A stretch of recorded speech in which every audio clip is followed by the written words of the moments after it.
Hello guys, how are you? I'm Hardeep Singh. Welcome back to your own YouTube channel. IELTS updates and recent exams. For more updates related to recent IELTS exam writing test topics, listening, reading, practice test, and speaking, you got guesswork. Please, guys, participate in everyday listening and reading practice test to achieve your desired band score in your actual IELTS exam. Please hit the like and subscribe button. Press the bell icon for the upcoming notifications. Don't forget like, subscribe and share my YouTube channel and my Facebook page, IELTS updates and recent exams. Part 1. You will hear two men talking about renting an apartment with a third man. You have 30 seconds to read questions 1 to 6.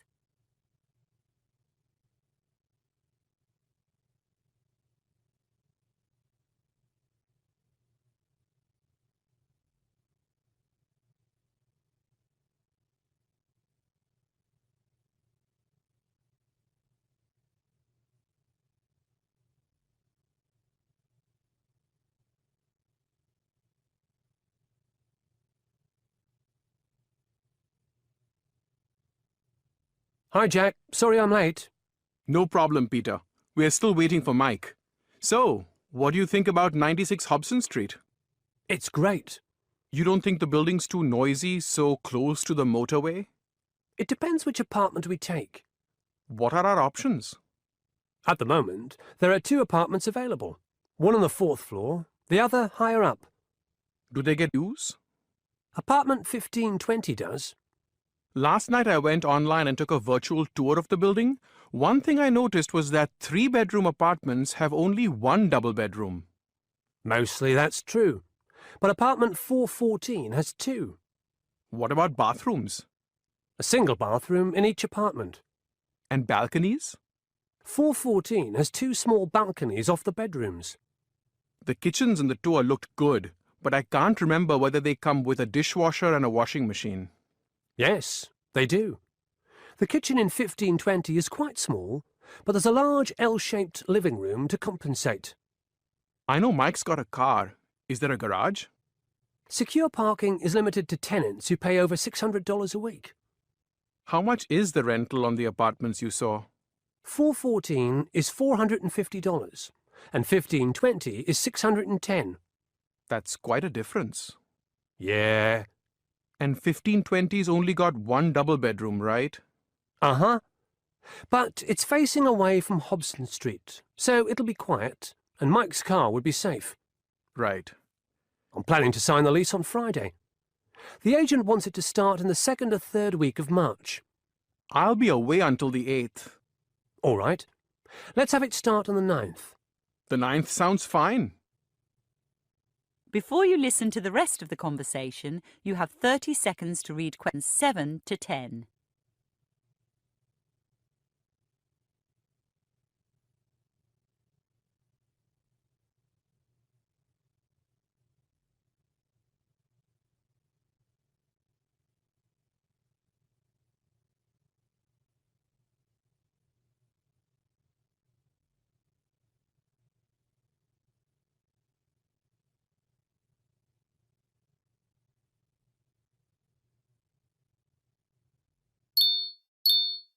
Looks like Mike won't be here for another 20 minutes. That's a pity. I wonder if we could use his car to move. I'm sure we'll be able to. My dad said he'd lend a hand too, and he's got a truck. That'd be good. With a truck, we could move everything in one go. He's also got lots of stuff he doesn't need anymore. Plates, bowls, pots and pans, and a big old wooden desk. I doubt that a large desk would fit in any of the bedrooms. What we really need is a couch and some things to decorate the living room. When I rented last year, we spent lots of time before we moved in choosing nice furniture and decorations, but we neglected the basics, like rubbish bins and cleaning supplies. Then there was the problem that some people gave us weird things, like a device my aunt bought for chopping onions. I mean, all you need is a sharp knife, right? Yeah.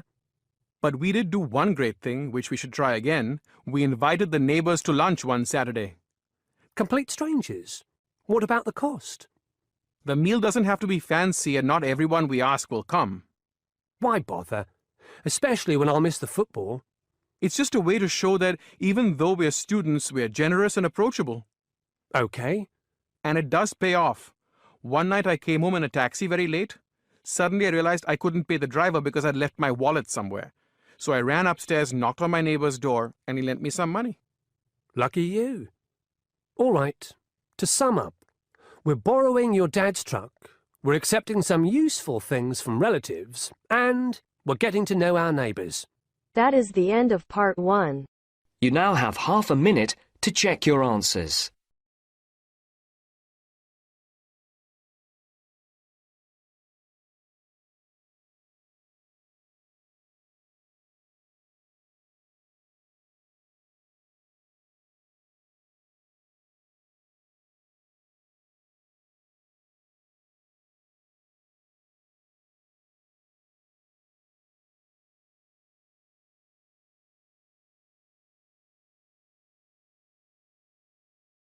Now turns to part 2.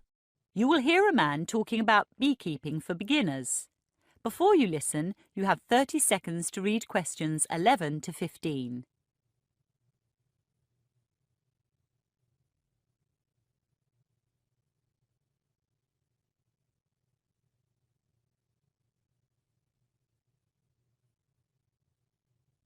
Good morning. As you may be aware, all over the world, bees are under threat. For their survival, the goodwill and hard work of enthusiasts like you is vital. Today, I'll present some facts about bees and beekeeping.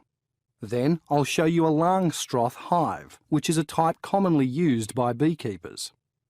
Bees and bee products can be eaten, and beeswax used to make candles and cosmetics. And of course, bees pollinate plants, so are essential in agriculture. There are many kinds of bees, solitary and social. Social bees live in colonies in the wild and can be cultivated in hives. The word eusocial describes the organisation of bee society. It's spelled EU plus social. It means there's one single reproductively active female to several males. It also signals a division of labour and cooperative care of the young by non-breeding individuals. In addition to honeybees, there are eusocial ants, termites, and naked vole rats. Before humans cultivated honeybees, wild colonies were raided, and sadly, this continues today. In Spain, 8,000-year-old rock drawings depict such raids, while Egyptian tomb paintings from 4,500 years ago show domesticated bees.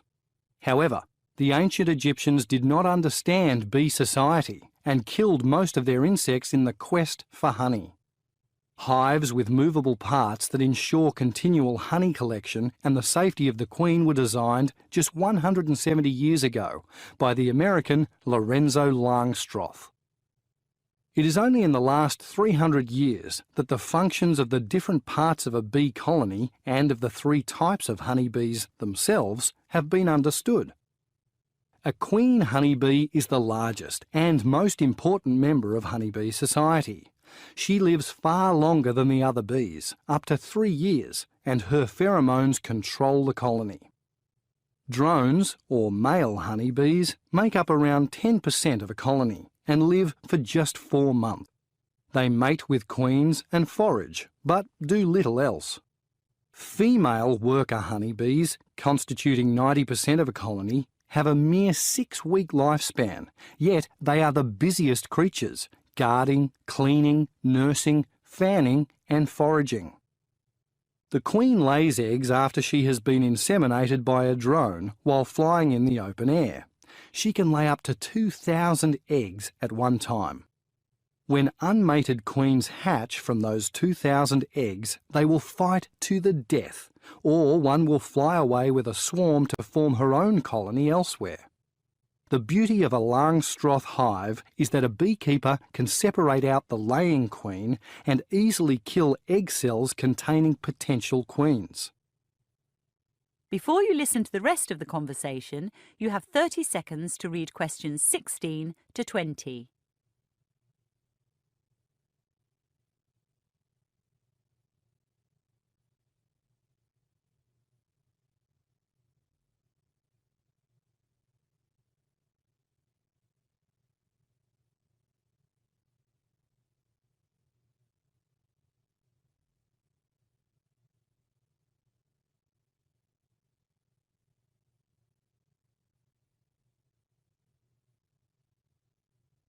So let's look at some slides of a Langstroth hive.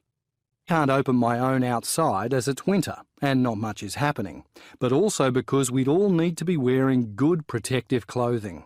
Bees sting, remember, and their venom is poisonous.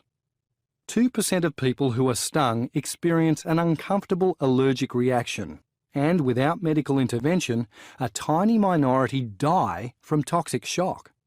Anyone who'd like to keep bees must first determine their allergic reaction. OK, here's a Langstroth hive with 9 elements. It stands at 1.5 metres and contains extractive boxes, from where you take the honey, and a brood chamber, where the queen breeds. This hive's got 2 extractive boxes, but you can build it up to 5. The hive is wooden, with a cover and a stand at top and bottom. There's always a wooden lid, letter B, on your diagram, and if keepers collect venom, there's a sheet of glass below the lid. The extractive boxes are shallow because they're frequently handled. They hold 30 kilos of honey each, and a beekeeper couldn't lift one if it were any deeper. The thin screen beneath the lower extractive box has holes that drones and worker bees can crawl through, but which are too small for the queen. She, therefore, remains in the deep brood chamber, where the eggs are laid. The final element above the stand is a board that prevents other animals from getting inside. The end of part 2. You now have half a minute to check your answers.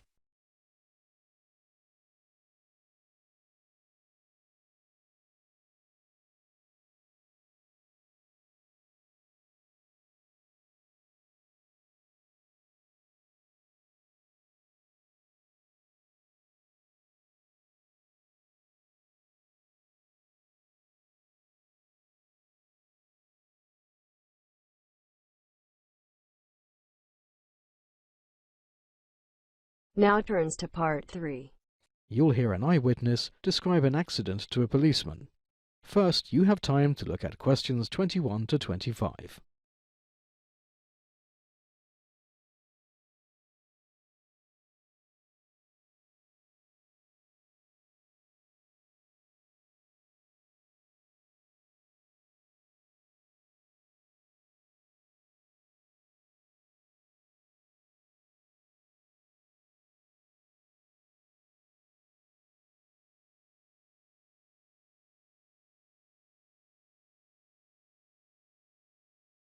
Now listen and answer questions 21 to 25. So, you saw the accident take place, is it? Yes, officer, I did. Could I have your name, please? It's Susan Guevara. You'll have to help me with your surname. It's Guevara. G for Georgia, U for University, I for India, V for Victory, E for Elephant, R for Rodeo, another R, and A. And your complete address, please. It's 789 Huntington Drive, Lincoln Park, London. Can I have your telephone number, please? Should I give my mobile phone number, or would my landline do? Either will do, ma'am. I'll give my landline number in that case. It's 467-889-22.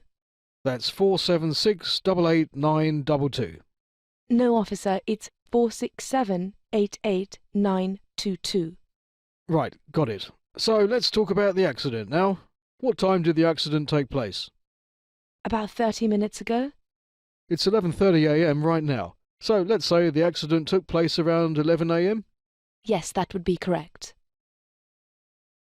Before listening to the rest of the conversation, you have some time to look at question 26 to 30.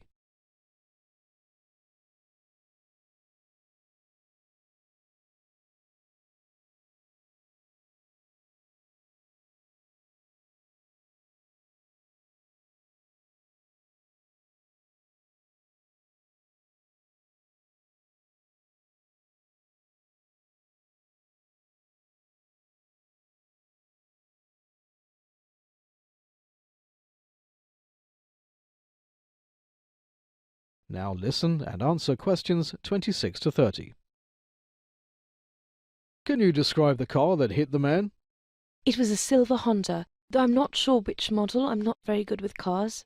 Did you happen to see the number plate by any chance? It all happened so quickly that I just got the last few letters. They were 4187. Did you manage to get a look at the person who was driving the car? Not a very good look, I'm afraid. The person was wearing a red bandana, though, and black sunglasses. Can you tell me whether it was a man or a woman? I think it was a man, but I really can't be 100% sure. Of course, I understand. Would you be willing to testify in a court? It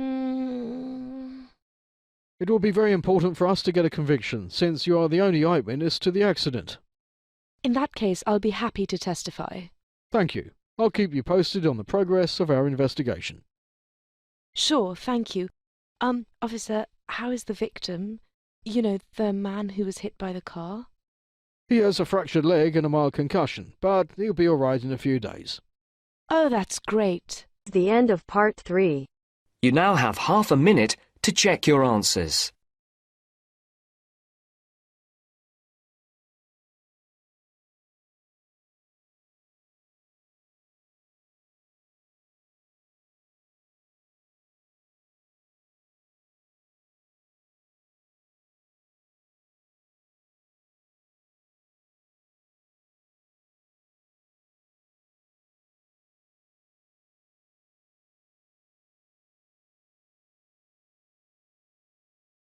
Now turns to part 4.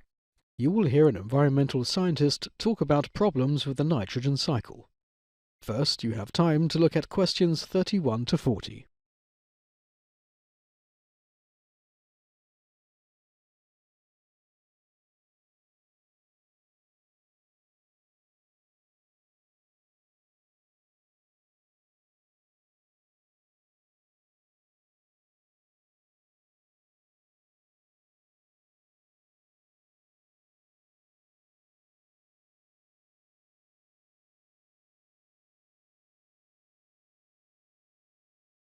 Like the Earth's water, nitrogen compounds cycle through the air, aquatic systems, and soil. But, unlike water, these compounds are being injected into the environment in ever-increasing quantities. In doing so, we are altering the global nitrogen cycle, causing possible grave impacts on biodiversity, global warming, water quality, human health, and even the rate of population growth in developing nations. In a world surrounded by nitrogen, you would think there's always been plenty to go around, and that perhaps a little more wouldn't matter. But having enough of the right kind of nitrogen, reactive nitrogen that has been fixed or converted from the non-reactive form, determines such fundamentals of life as the extent of plant growth, which in turn determines to a large extent the dynamics of the world's food supply. During the 20th century, mankind has produced increasingly more reactive nitrogen, intentionally as fertilizer and unintentionally as a byproduct of combusting fossil fuels. Although carbon dioxide may get more press, the nitrogen cycle has been altered more than any other basic element cycle. And now, experts say, humans are adding more reactive nitrogen to the global nitrogen cycle than all other sources combined. Yet, reactive nitrogen is hardly all bad. The use of nitrogen fertilizer is critical to feeding the world's hungry. The question is, then, how do we manage nitrogen responsibly? If any aspect of nitrogen pollution has a high public and policy profile, it's the effects of excess nutrients on bodies of water, especially in coastal areas. Because of its high solubility, nitrate quickly escapes down below the root zone of an agricultural field or forest and into groundwater, which makes it difficult and expensive to control. Reactive nitrogen, whether from animal raising facilities, manufactured fertilizer, septic systems or other sources, has raised nitrate concentrations in the waterways of most industrialized nations. In Norway, nitrate concentrations in 1,000 lakes doubled in less than a decade. Nitrate concentrations in rivers in the northeastern United States and in much of Europe have increased 10 to 15-fold in the last 100 years. Where nitrate loading to bays and coastal zones increases, it can provide such a steady source of nutrients that algae bloom uncontrollably. When the algae die, they sink and decompose, which draws oxygen from the water. If too much oxygen is removed, the water body develops a dead zone, an area that can no longer support finfish, shellfish, or most other aquatic life. Perhaps the best-known dead zone is that found in the Gulf of Mexico, which is fed by the nitrate-rich Mississippi River and fluctuates in size from 3,000 to 8,000 square miles. There are also oxygen-starved areas in the Baltic Sea, the Adriatic Sea, the Gulf of Thailand, the Yellow Sea, and the Chesapeake Bay. Reactive nitrogen can also infiltrate drinking water, as nitrates from nitrogen fertilizers and runoff from livestock find their way into streams, rivers, lakes, and groundwater. In the United States, as much as 20% of groundwater sources may exceed the US and World Health Organization limits of 10 parts per million for nitrates. This concentration is also exceeded in many other parts of the world. High concentrations of nitrates can cause methemoglobinemia, or blue baby disease, in infants. In blue baby disease, nitrate ions weaken the blood's capacity to carry oxygen. Epidemiological studies have also linked nitrates to reproductive problems and some cancers, including increased risk for bladder and ovarian cancers at concentrations below 10 parts per million. As with water and air, reactive nitrogen builds up in soil. There's a limit, however, to how much nitrogen plants can use. When soil reaches a point at which plants can't use additional nitrogen, it's said to be saturated. And saturated soil, in theory at least, will shed any additional nitrogen introduced to it. But that nitrogen doesn't leave unaccompanied. When it leaches out of the system, it takes other nutrients with it, so it ends up acidifying the soil, and it takes things like magnesium and calcium out into the water. As a result, you end up with a very unbalanced system. If it's true that saturated soil immediately passes additional nitrogen rather than denitrifying it, that could be bad news for the near future, with all that excess nitrogen flowing straight to groundwater, rivers, streams, and seas. However, we have a very poor understanding of what is actually happening. If the nitrogen is accumulating in soil, it could be a temporary phenomenon until it saturates the ability to store it. Then we have a much bigger problem.